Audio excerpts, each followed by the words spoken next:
মা এখন গাছ থেকে আঁশফল পাচ্ছে। এই যে গাছে আঁশফল হয়েছে, এই যা ছেড়ে গেল তো, কত বড় করে আঁশফল হয়েছে দেখো। এই যে পারি মা ভেঙে নি মা, ভাঙতে পারি না। লিচুর মতন সাইজ, কত বড় করে আঁশফল। কি করে ভাঙলে? ভাঙতে পারিনি তো, বড় বড় হয়েছে গো মা এবারে।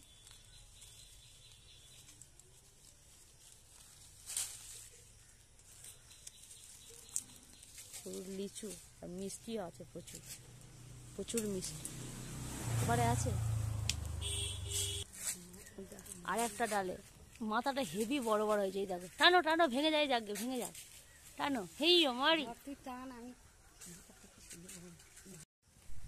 ওই পারের ডালটা আর টানা যাচ্ছে না, সেই জন্য মা এবার দাঁড়ে কাটবে। লাস্টে গাছের ডাল কাটতে হলো, আঁকুশিতে আর পারা যাচ্ছে না।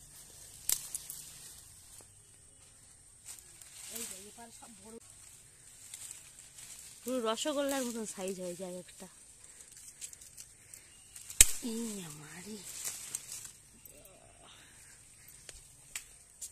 দেশি লিচু।